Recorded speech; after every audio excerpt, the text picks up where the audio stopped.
Hi, I'm Emily Lubell, and I graduated from University of Vermont in 2009 with a Bachelor of Science in Psychology.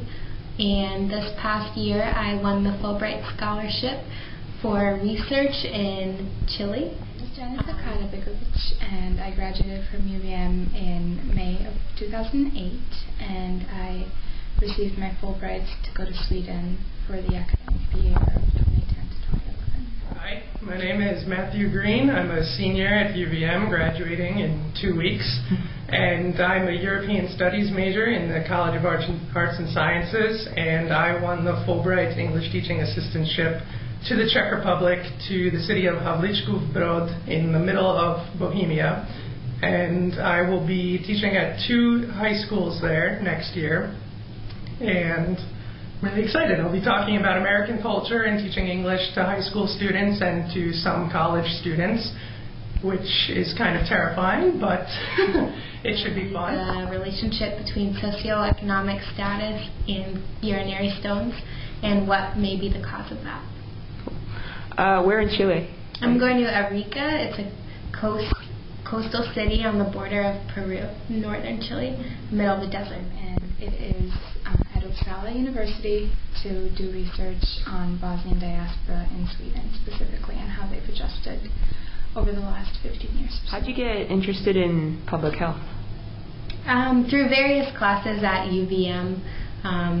I don't really have one in particular, just different, international environmental studies. I studied abroad last year in Graz, Austria, which was a great experience. I met a lot of Czech kids there, and it was a lot of fun because I studied Czech at the university that I was at, which was kind of a challenge because my Czech class was actually taught in German. So it was just a lot of fun for me to really get to know the culture and get to know the people. And my roommate was actually Czech, so I spent Christmas there, I spent Easter there, and I was there during the summer after my year in Austria. So just really got to know the people, really got to know the culture, and just really enjoyed it. I was a double major in poli-sci and German at UVM with a minor in Holocaust studies. And I'm originally from Bosnia, so there was definitely always this, interest, at least on my side, in genocide studies and multi-ethnic studies.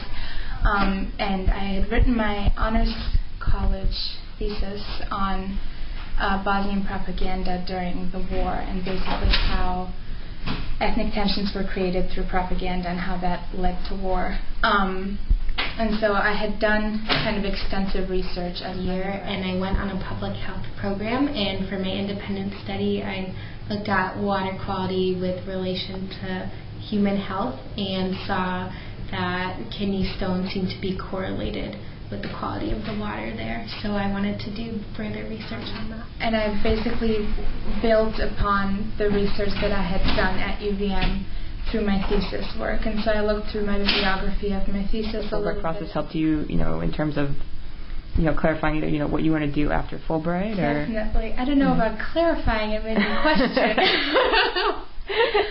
But I think questioning is part of the clarification process. Mm-hmm. So I was very hell-bent on law school and basically applied for law school and the Fulbright at the same time. And so the Fulbright process helped with the personal statement because I transferred a lot of that to the law school personal statement. Go for it and not to really hold back with what you want to say and just to actually have a plan for what you want to do and just think about what makes you different for that, because of course that's what you're always going to hear, that you need to bring something different to the table, but it doesn't matter what it is, just as long as it's interesting and it's not something you're going to hear every day. But that's still an open question, and I think I'm going to leave it open for at least the first few months of the Fulbright grant. And if I end up liking the research that I'm doing there, then I'll definitely look into a PhD program as opposed to law school once I come back to the U.S. So you're going to you'll leave next March? Yeah. Wow. I try to go in February and go to Patagonia first. Nice.